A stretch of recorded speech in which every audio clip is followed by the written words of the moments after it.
กาสบายดีและก็สวัสดีพี่น้องปอกไปเมื่อสุขคนในบรรยากาศยามบ่ายมื้อนี้ก็ได้มาบุญ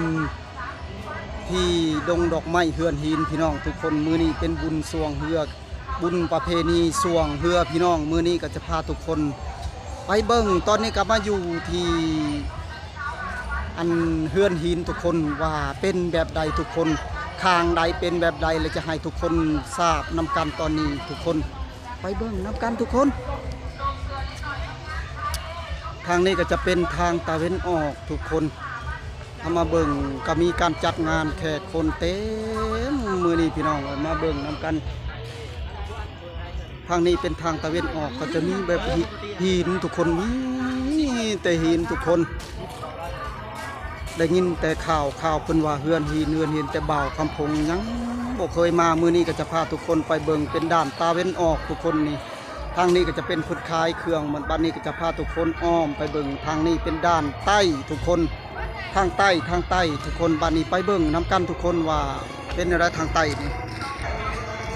ส่วนนี้ก็แม่นคนมาเที่ยวงานทุกคนบรรดาพี่ๆน้องๆมาเที่ยวงานมื้อนี้เป็นงานสวงเรือประเพณีทุกคนที่บ้านเฮือนหินมาเบิ่งสิทางใต้นี่เป็นจุดทางใต้ทุกคนมาเบิ่งนำกันโอ้สวยงามทุกคนซึ่งว่าเพิ่นว่าเฮือนหินเป็นหินเบิดเลยทุกคนเอ่ยบ่แม่นไม้ทุกคนมีแต่ของเก่าแก่โบราณการนับเป็นพันปีพุ่นแล้วทุกคนเอ่ยโอ้ยมาเบิ่งแล้วงามสวยงามหลายทุกคนขึ้นไปเบิ่งทางเทิงทุกคนบ้านนี้ว่าสวยงามซำใดทุกคนมาเบิ่งมีแต่หินนะทุกคนเป็นเฮือนหินทุกคนเป็นของเก่าแก่โบราณการแต่กี้ผู้แลว่าซั่นแหละทุกคนแต่ก่อนแต่กี้ผู้แลขึ้นไปเบิ่งนำกันทุกคนทุกคนนี่แต่หินโดยเฉพาะเลยทุกคนแต่ว่าเพิ่นเฮ็ดได้เป็นเฮือนหินนั่นนะทุกคนยกนั่นเก่งไงถือว่าสุดยอดเลยทุกคนมาเบิ่งดูดิคนบูฮานแต่กี้ได้ทุกคนเลยนับกว่าพันปีแล้วว่าสั้นแหละโบราณการทุกคนอันนี้จะเป็นแบบประตูเข้าแต่ว่าเพิ่นอัดมื้อนี้พี่น้องเพิ่นจะเปิดทางเหนือทางเดียวแต่ว่าบ่าวกระพงยังบ่ทันไปทางเหนือทุกคนจะพาทุกคนไปอ้อมว่าฮอบทางตะเวนตกว่าเป็นจังใดทุกคนตะเวนออกเป็นจังใดทุกคนก็จะให้ทุกคนเบิ่งนำกันทุกคนมาเบิ่งมิตรหินแบบหินสดๆล้วนๆเลยทุกคนเอ้ยมื้อนี้ทุกคนสวยงามหลายพี่น้องเป็นของเก่าแก่บูรณาการเตกี้ผู้แหละทุกคนเลยแม่นเบิดและนี่หามีแต่หินทั้งสิ้นทุกคนวันนี้จะพาทุกคนไปเบิ่งทางนั้นทุกคนทางตะเวนตกทุกคนไปนำกันบัดนี้มาเบิ่งทางด้านตะเวนตกทุกคนอันนี้แม่นทางบ้านด้านตะเวนตกก็มีประตูเข้าคือกันทุกคนมาเบิ่งทุกคนตอนนี้ทุกคนบ้านนี้จะพาทุกคนอ้อมไปทางนั้นอีกทุกคนไปเบิ่งว่าสวยสดงดงามซำใดพี่น้องของเก่าแก่ตะกี้บูรณาการยากที่จะเห็นเลยทุกคนเลยหลายคนก็ยังบ่ทันเห็นแต่บ่าวคำพงนี่ก็ฮักมาเถื่อเดียวนี่พี่น้องก็โอ้สุดงามหลายพี่น้องงามหลาย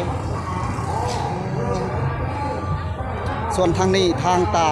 ทิศเหนือทุกคนเป็นทางทิศเหนือคนทางนี้ฮะทิศเหนือแล้วเอามาเบิ่งทางโอ้งามหลายทุกคนเป็นทางขึ้นบูชมบูชาทุกคนให้เบิ่งนำกันทุกคน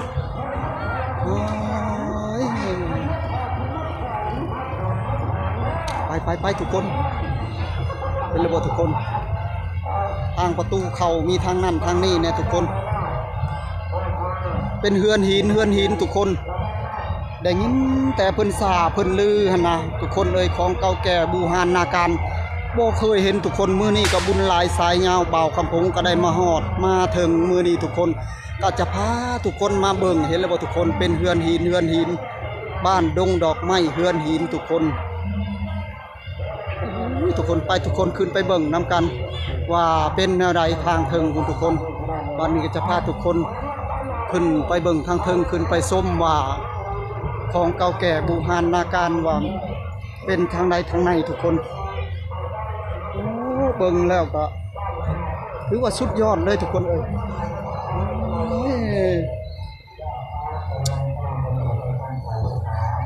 ตอนนี้บ่าวคำพงกำลังขึ้นทุกคนจะพาทุกคนขึ้นไปเบิ่งทางในนะ ตอนนี้เฮาก็ได้ขึ้นฮอดเทิงแล้วทุกคนมาเบิ่งเป็นเฮือนหินทุกคนที่ศักดิ์สิทธิ์ฤทธิ์เดชทุกคนเลยเห็นแล้วบ่ทุกคน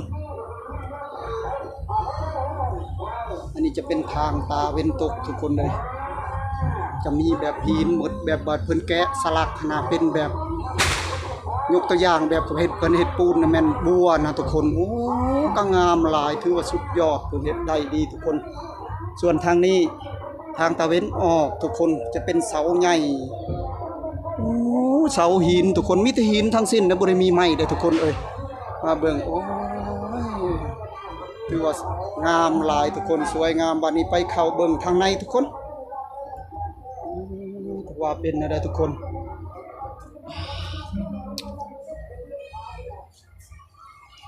มาฮอดเฮาก็สิได้กราบเพิ่นก่อนทุกคนเลยทางนี้จะเป็นด้านหน้าทุกคนด้านหน้าก็จะมีพระมีหลายองค์เลยทุกคนเลยเห็นแล้วบ่ทุกคนบนสูง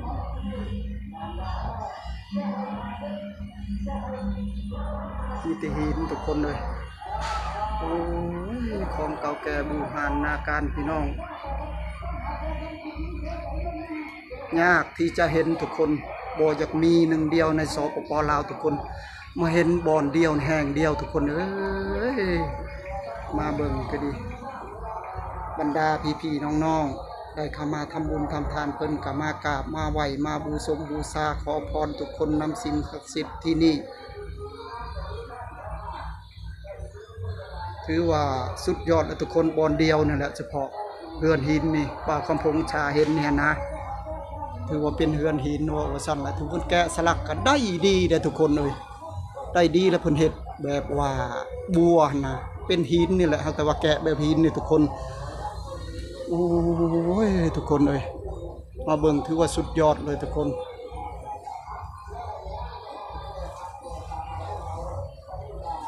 ทุกคนหนึ่งเดียวในสปป.ลาวมีบ่อนเดียวนี่แหละทุกคนเลยคือว่ามาเบิ่งด้านนี้ทุกคนเป็นเสาหินทางนี้ก็จะมีประตูแต่ว่าประตูออกแต่เพิ่นบ่ได้เปิดทางนี้ทุกคนเลยเป็นประตู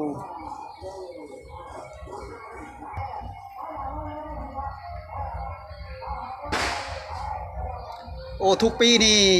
บุญสวงเฮือนี่จะจัดขึ้นเดือนนี้บ่จัดปีนี้แหละโอ้แต่ว่าบอนเพิ่นขึ้นกราบบูชานี่เพิ่นเปิดเรื่อยบ่หรือว่าเปิดปีนึงครั้งเดียวเครื่องบอลเลยเด้อโอ้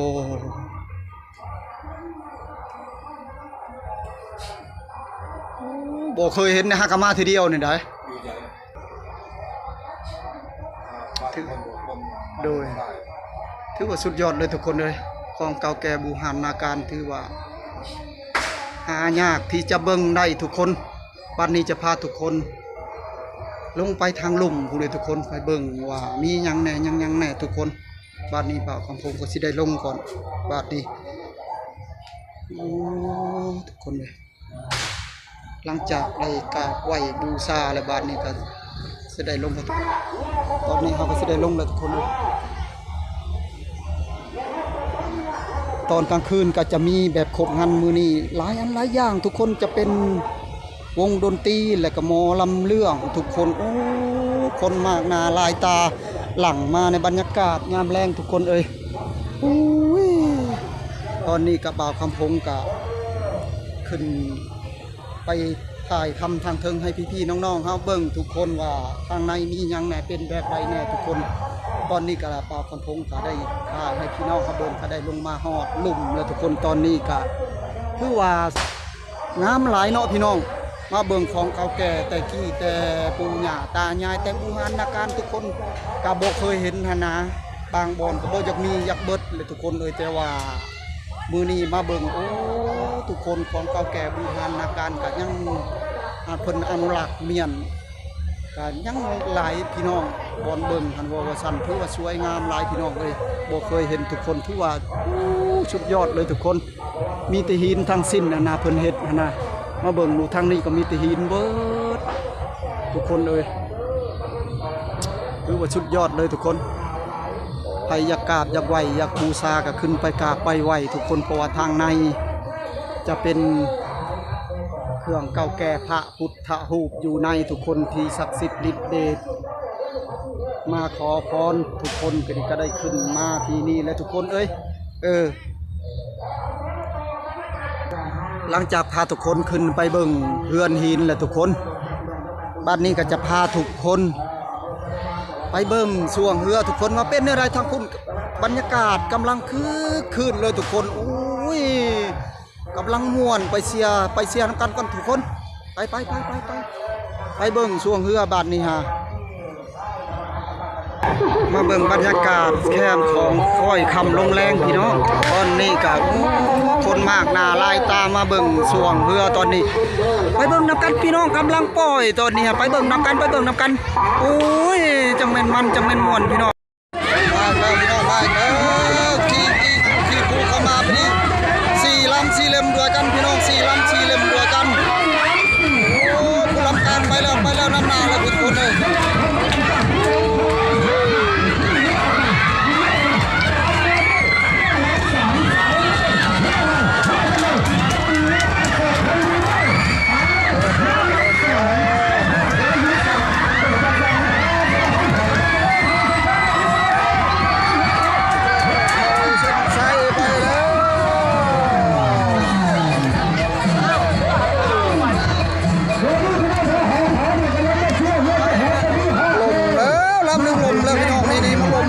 เส้นไซนี่พี่น้องคุณเห็นแล้วบอกคุณ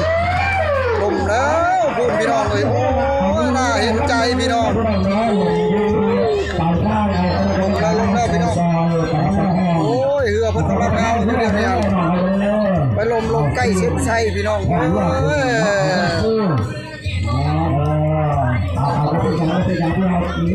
ส่วนเรือพี่น้องกำลังมันนะเจ้าเข้าไปบ้านนี้ใกล้จะถึงหลักไซเลยพี่น้องเลย3 ลำ 3 เล่มพี่น้องใกล้จะถึงหลักไซแล้วเลยพี่น้องเลยคู่ขี้เข้าไปพี่น้องคู่ขี้หลักไซใกล้ถึงแล้วเข้าหลักไซไปแล้ว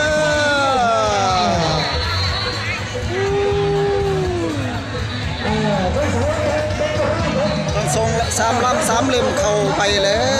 วพี่น้องเลยมาอีกแล้วพี่น้องเอ้ยคู่ซีเข้ามาตีคู่ชูซีเข้ามาอีกแล้วพี่น้องชูซีเข้ามาอีกแล้ว3 ลำ 3 เล่มพี่น้องมาแล้ว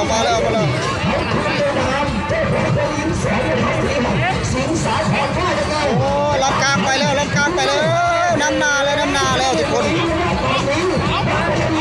เข้าไป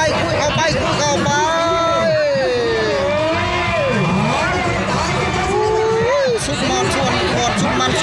มันพี่น้องเอ้ย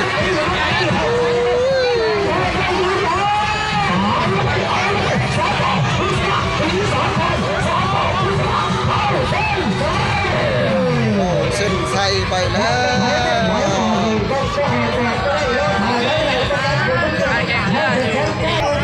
แข่งเรืออยู่ที่บ้านดอกไม้เฮือนหินพี่น้องทางนั้นก็จะเป็นฝั่งไทยทุกคนเอ้ย